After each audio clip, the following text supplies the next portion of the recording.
Hello, everybody. Welcome to Happily Married Monday with the Jollies. I'm Dr. Willie Jolley, and this is. I'm Dee Taylor-Jolley. We're the authors of the book Make Love, Make money. Make It Last 10 Secrets to Shape a Great Marriage. And we also are the authors of the audiobook, the workbook, and the live seminar on CD. And you can get all of the above at jollymarriage.com. I want to thank all those who bought the whole package in the last week because we were glad to sign the book and send them. And we want to make sure we sign books, send them out to folks. So jollymarriage.com, order the whole package. Welcome for somebody who might be interested in making their relationship better. If you know somebody, or who's thinking about a relationship and just kind of wondering, how does this all work? And if you know somebody who's struggling in their relationship or in their marriage, and you know they're calling you, they're talking about, might be you looking in the mirror, what's going on? We got a book that has helped a lot of people all over the globe to heal their relationships. You can be a couple, but you can be alone. You can be a single. Yeah, but I'm just saying, you can be a couple and you might be interested in improving it and your spouse might not be. Doesn't mean that you should not learn how, because in improving and changing yourself can also help their relationship. Right. So we've been married for going on 36 years, and we dated 4 years before we got married. So this is 40 years. I was just a pup. I mean, I am so entirely. You're talking about that you were a pup. I was a pup. You were a fresh pup. A mannish pup. Mannish? Mannish, as a Southern belle in me would say. How about that? How about that? She's a cutie pie. So 40 years together, 36, going on 36 years married. And we haven't had an argument in over 33 years. Now, we don't always agree. Not that we haven't disagreed, but you're talking about knock down, drag out, being disrespectful. No, we don't argue, don't raise the temperature, don't raise our blood pressure, have to take a time out. What we end up doing, I think, is that we laugh a lot because we definitely we're not philosophically disagree, but disagree about how we implement things. Yeah. And something as simple as the bathroom rug. The bathroom rug. That's something we disagree about. So I had to develop a sense of humor. Yeah, and I make her laugh. I say, yes, my feet are so cold. Mm-hmm. My feet are so cold. But that is not the issue. The issue is that the rugs are white. And I don't want to keep the rugs on the floor because they'll get dirty. And he says, well, they get dirty because you're on the floor. And they leave you on the floor because my feet get cold. Right. But we go through it. We go through the process. We talk until it just wears you down. Then you just start laughing because it gets silly. Yeah. So a couple things, more things. So start a watch party, like it, share it, send out hearts. We got 2 platforms now. We're trying to add even more platforms. We're trying to get more and more people to be accessing and available to access this. And then we're going to also make sure we find a way to get this on traditional television, because some people are still watching that more so than Facebook or Instagram. Well, I think it's in addition to. Yeah. Because you have different. Next thing though I want to tell you is this, that we have our marriage seminar coming up this Saturday. Our virtual marriage seminar. We still have more spots. We want more people. This is going to be from 12:15 to 3:30. It's called the Jolly Marriage Escape, the Couples Escape, right? And this is Couples Escape. It really just says Jolly Escape. Right? Or Jolly Escape, or Couples Escape. So go to jollymarriage.com/escape to register. It's $49. This is a simple registration. For the couple. It's for couple or single, whoever. It's just us. And if you figure that you need to, let's be real. If you figure you need to escape from your mate because they don't get it, I'm not saying he or her, they don't get it. You might pick up some ideas and some strategies that can improve your relationship. So you can come by yourself, you can come with a couple, I don't make a difference. Because we're going to give whoever that registers a $25 downloadable, readable, writable workball. That's $25 by itself. So it gets you thinking. But you look at the dynamics, it's only $24 to attend.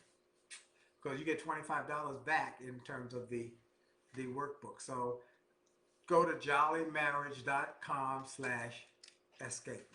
Okay, so tonight, hopefully you saw our demo. If you didn't see our demo tonight about our promo, about you missed our. The topic is it takes two to tango. You missed us tangoing, doing the tango with me with my hat on, and us doing the tango. You can watch it on LinkedIn. So you it can takes watch it two online. to tango, but what happens if one of you doesn't want to dance? What happens if one doesn't want to dance? Now, so basically, before we go there, I got to tell them the joke. I got a joke. Okay.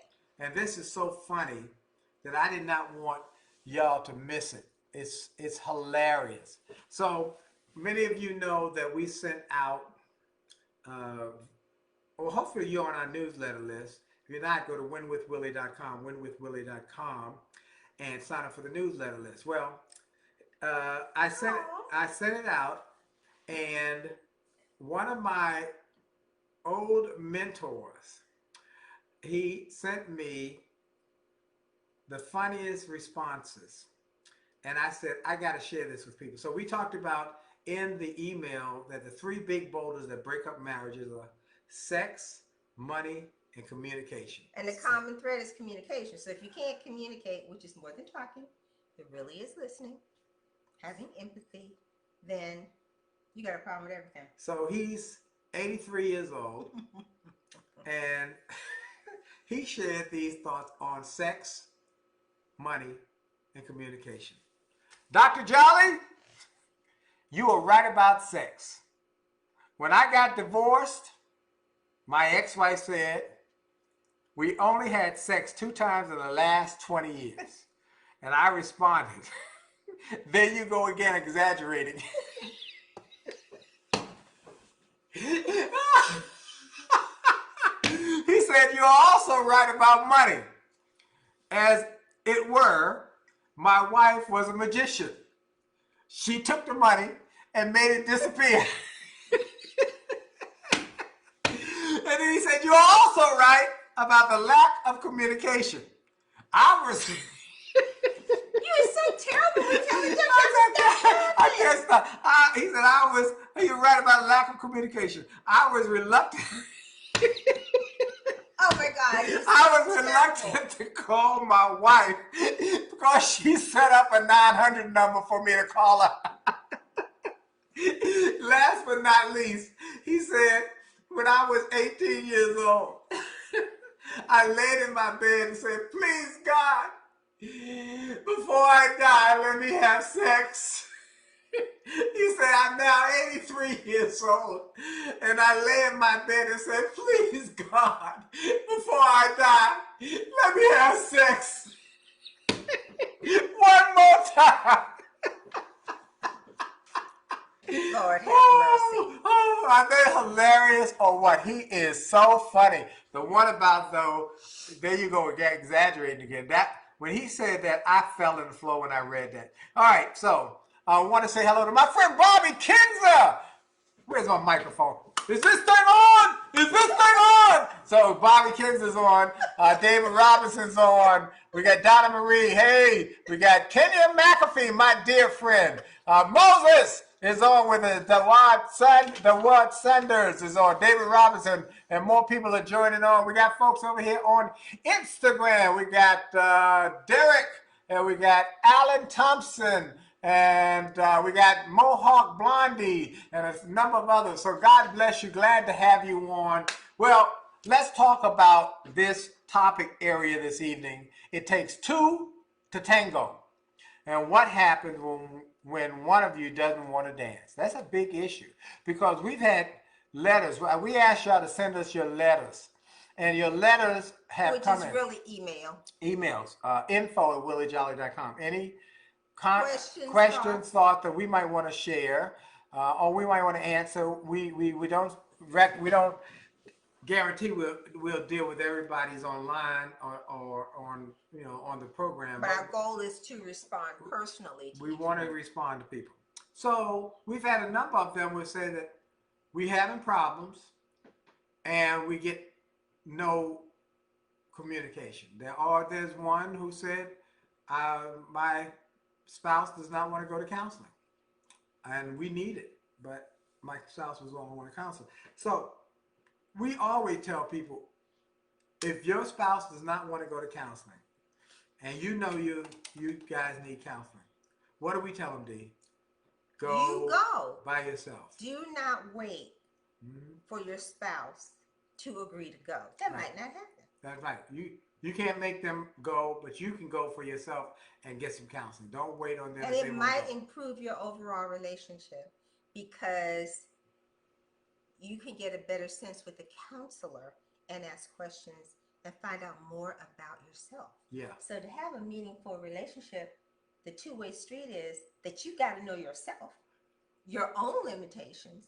So what is it? Get the beam out of your own eye. Yeah. Right? That's right. Before you can deal with somebody else. So if you've got your own challenges and you're not aware of it, how can you then talk about somebody else? Right.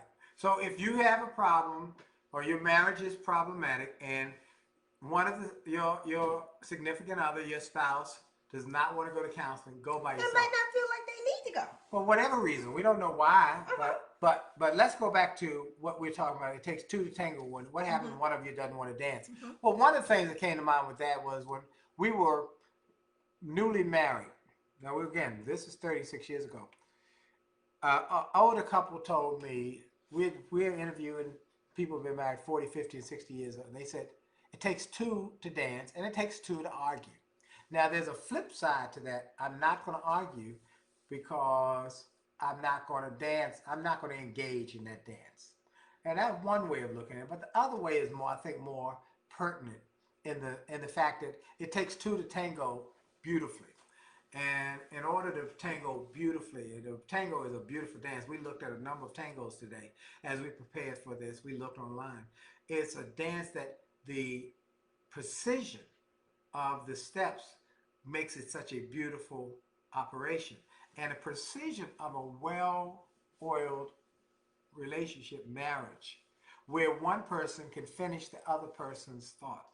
We often will, she'll come up to me and say, I'll say, yeah, I already did that. She doesn't even have to ask the question, so I'll know. I think that precision then deals with studying. That's one of the things I talk about, is that I had to study you to figure out why, because we might have the same values, but how we execute is very different. Right.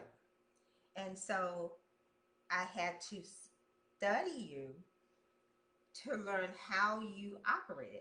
We had the same values, but how we implemented things were very different. Did I tell you look cute tonight? You look especially cute. You know what? One of the things I learned, folks, is when your wife or your significant other looks good, tell them. Tell them. Don't hold it back. Tell them. You get brownie points. Yeah, you get brownie points. But what it does, it keeps the freshness of your romance. Be romantic. It's good to be romantic. It's good. It doesn't cost anything. It doesn't cost a thing. To say something positive. Something sweet, nice, and loving. And to go by and just give them a little kiss. Yeah. A little pat on the behind. Yeah, she always grabbing on me. And she always touching my body and my bottom. I could say this because your bottom is so much bigger than mine. It's true. I could say that. Yeah, you could say that. So I'm not used to all of that. So I have to touch it. She touches it. She touches it. Ooh. So anyway, we realized that good relationships, good marriages, the people we interviewed, there was a beauty, a precision, and that came from a willingness to dance, to do the dance. See, but the thing that you learn when you have a dance partner is that sometimes you have to dance backwards, right? Yep, that's good. You take the turns, and with the turns, and you have to dance. So you've got to be in tune with each other. Yes. So when you practice dancing, you really are working on studying that other person. Right, absolutely. And mirroring the steps and being able to respond accordingly, right? Yep. And that's what makes it so beautiful. Absolutely. So what is it going to take to get you to dance together? That's what it takes, two to tango. What happens when one doesn't want to dance? And I want to get to some of your points. There were some really strong points down here in the second section. Communication breakdown. Okay? That was very... Why don't you see... One of the what the research said. Well, we already know communication is really, out of all of the things that we talk about in terms of why relationships don't last, it's the communication. Or lack thereof. Whether you listen, how you respond, the words that you use, what you don't say. Right. What's the saying is to get the unsaid said. Get the things out in the open that people are withholding because they won't talk about the issues that they have. By the way, before I forget, if you have not been to jollymarriage.com and gotten your free chapter, please get the free chapter. It's free. That's the communications chapter, probably the biggest chapter in the book. Yes. We give that away free. Whether you buy the book or not, we want you to have that. But then if you're going to get the book, get 2 copies. One for you and one for your significant other. Even single people. We've had single people get 2 copies of the book because they say, I've got somebody who is perspective and I want to be able to give it to them. I see my friend Basha Jordan on. We went to seminary together. Wow. He's in Florida now. He's got 39 years learning my wife and how to dance together. Amen, nice. Basha. Any other comments? Yeah, any other so people while you're got reading some that part, let me go to what the research says about communication. And Kenyon is with his beautiful wife Cheryl. Aww. And so good. Okay. Okay, the way you interact. Okay. So to communicate is how you interact, how you commune with each other, right? Yeah. And it's one of the biggest indicators of how effective that your marriage is actually going to be. And here's an actual Tracy Franklin, thank you for joining us on We were having a conversation with one of your other friends, and you shared with me recently. Yep. This was just this past weekend. Last weekend. Yes. That you were surprised. You shared with shocked. Me. He was shocked. I was not. So one of our couple friends in the speaking arena is getting a divorce. Right. So I had no idea. After Willie had been on a webinar conference like all day, he was like, Dee, did you know so-and-so was getting a divorce? I said, no, but I'm not surprised. And I said, what? I said, woo. So, all right, so we get so much information, but we're not like coffee clatchers, so-and-so says so-and-so. But I'm like, you know what? I'm not surprised. Now, why did I say that? Yeah. It wasn't because of what she said. You know, when you go to conferences and we go to all these things and you engage people, that's why communication is so important. You engage people, you ask them questions, and then you just let them share. And they really share what's on their heart if they believe that you're interested in listening to them. Right. Beautiful lady. Beautiful. You beautiful lady into nutrition, herbs. So we had a lot to talk about. For example, it wasn't what she said about her husband that was bad, but the words that she used to describe him. She said things like, I thought about this. He's impatient when I. Okay, so most of our conversations during convention time, we're getting ready for receptions and the spouses are all there. He's so intense before an event that he barely says goodbye to me and the kids. Wow. Okay? And then he brushes off my concerns. Wow. Or he never takes my concerns seriously. Like I said, she's into health and wellness, and has written a book. Oh, actually. So you didn't, and she has sent me a copy. Wow. And it has health and wellness poems and words of encouragement. So that's more her space as opposed to his space is more of an on-stage entertainment. Right. Entertainer. Okay. So when you're dismissive, so what I came away with that was that the impression she gave me was he was more dismissive of her and what she values. Wow. So if that's the case, if you're dismissive of your mate and what they value, then doesn't that get to disrespect? Well, and if you don't really... Or you're not sharing the power. Okay. And we talk about it in the book. You must share the power. In fact, I thought about our friends yesterday because I was riding my bicycle. It was a beautiful day here in Washington yesterday. And I rode my bicycle up in Bethesda and thought about my friends he's one of the top divorce lawyers in D.C., in the D.C. area, Maryland. And his wife, though, they've been married for 50 years. Or was a school teacher. Yeah, and they've been married 50 years, and he has done very well. He says, I make a lot of money with the divorce game, but he said, let me tell you something about our marriage. I learned the way we keep our marriage going is we share the power. But I think that gets to mutual respect. Yeah. You're not going to share the power with somebody that you don't respect who they are or what they do, right? Probably and not. You kind of wonder, well, how'd you end up in that space? So it's not like I was delving into and analyzing how they actually got into the space, but they're both individually. Well, it's lack of respect, not nice communicating, people. and probably a little bit of not sharing the power. So so therefore you need counseling. Those kind of things, and we want to say it again. If you go alone, are not doesn't want to tango, don't want to dance, go alone, dance alone, go to the counseling session alone. Then expectation. Talk about expectation. Okay, so then another challenge in why there's no tango, there's no dance, is different expectations. Now, you say, well, what does that mean? Well, what did you expect when you got married? From you, with you? Uh-huh. Sex. Sex. Sex. We already knew that. Now, let's be serious. All right, anyway. Okay. No, I expected different expectations. And when you think about it, I think that many people don't discuss. I mean, do you actually sit down and have a conversation? Oh, we're getting ready to get married now. Now, what do you want out of this marriage? And what do you want? I don't really think we formally do that. I think informally we do, or we learned how to talk after we had our Chinese food incident. It was like, well, we were married by then, though. yeah. All right. But going into the marriage, I expected that I did what my mama told me. Find somebody who turns me, I was already attracted to you, but find somebody who you're attracted to who are also smart. Mama said, marry somebody who's smarter than you, and you will do well.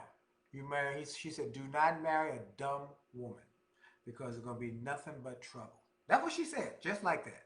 And my brother and I both married really smart women.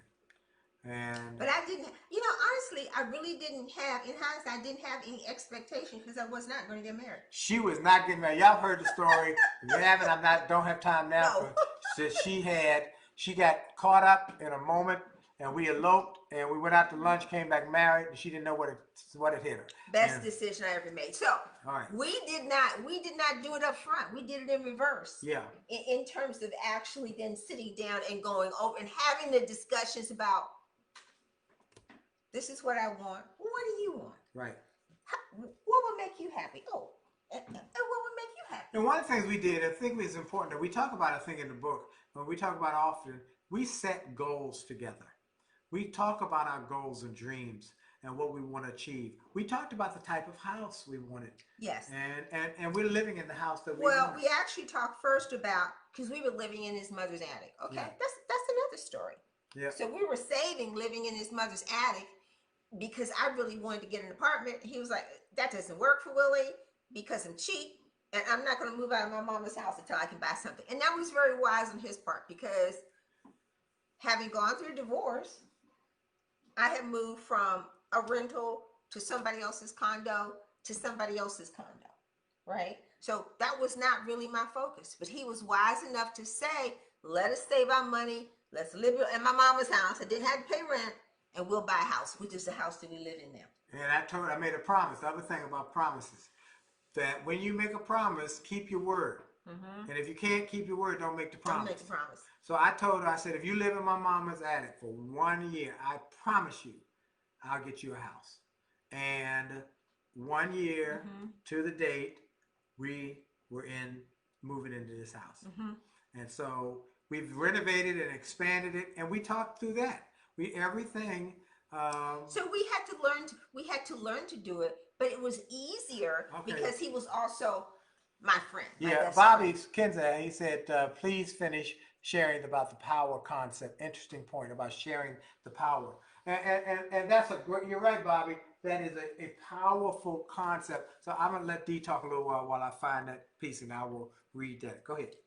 Oh, what do you want me to talk about? Well, what you, next thing? About? Okay, about different expectations. Yep. Okay, so we talked through what do we want from our union, from our being together, and am I pleasing you? Are you disappointed, or if that's too strong of a word, am I doing enough to keep you happy? Is that a great thing to ask? That is. It's a somebody great thing. that you love and care about. What else can I do? Right. To please you. And then we started something called Who Loves Who More. Who Loves Who More. And we've been doing that for years. That doesn't cost any money. But the thoughtfulness, oh, Dee, do you want me to freshen your coffee for you? Or I brought you coffee this morning. Or I do smoothies. Right. I'm getting to the PowerPoint, but I got to read this as I look through here. This is in the Leave the Drama with Your Mama section. Got 3 minutes. Oh, oh, wow. Okay. Well, we got 3 minutes. But, all right. This is in memory and commemoration of my friend Herman Thompson, who passed away this week. We interviewed them. They've been married for almost 60 years. So Herman and Claudia got married right out of high school. And Herman's mother was known as a great cook. And all his siblings would eat around the table on Sundays and when she would cook through the week. But when he got married right out of high school, he had his wife. And one day on his way home from work, he stopped by the house and said, "Hey, it's dinner time." And his mother, everybody was sitting around the table. And she said, "Everybody's welcome, but Herman, no, you're not welcome unless you bring your wife." She said, now here's what she said. He pulled up a chair to the table. "No, you do not eat without your wife being here. You are married now. You need to go home and see if your wife has cooked dinner. If she has cooked dinner, you eat what she has cooked. If she has not cooked, then you bring her back here and the two of you will eat together. Now that you're married, you must think about her and her feelings as much as you think about you and yours." For he said from that day on, he honored his mother's lesson and always thought of his wife as he thought about himself. And that was one of the best lessons he learned to help establish his marriage for over 60 years. He passed away the other day. I talked to his wife the day before he passed and told her. Was that Thursday? Must have been Thursday. I talked to her and she said he was in hospice. And I said, "Well, let me know." She said, "We were just talking about you today. The family was saying, we know this imminent and we got to have Willie to participate, to speak, and to sing because he loved Willie's messaging." So that's going to happen. So look, you didn't answer his question. I don't have time. Bobby, I'm going to do it next week. Thank you for saying. But that's part of this, sharing the power. Sharing the power. Okay, that's going to be next Monday. Then we'll talk about that next week, sharing the power and more detail. And might even call the divorce lawyer and say, "Give us some more details about it." Look, I want everybody to do this. So it's a continuation of the tango. We got to we'll start with sharing. How do you share the power? What does that mean? What's the concept? Does that make sense? Yeah, we got Olympians here. Good night, everybody. Look, we do a half hour. We keep it because we're going to send these to television, and we want to make sure we keep it ready for television. We do have the marriage seminar coming up this Saturday. You've got to register in the next couple of days. So it's jollymarriage.com/escape because it's couples escape. 12:15 to 3:30 on Saturday. Come and join us. We're going to talk about a lot of stuff that is real in-depth about sex, money, communication. Join us this Saturday, jollymarriage.com/escape. Go to Jolly Marriage and get your package of 2 books, the workbook, the CDs on seminars, 2 CDs, and the audio book. Or you can get it as a download. Oh, you can get it all digitally now. We got people joining us from all over the world now. Hey, our time is up there. We didn't get to our dose of D. We got so much we're trying to get in. But we'll talk to you all next week. Vitamin D, vitamin D3. All right. Vitamin D, vitamin D3. That's it. Take the vitamin D3. Look, we got to go. Jolly out. See you later. Love y'all. Bye-bye.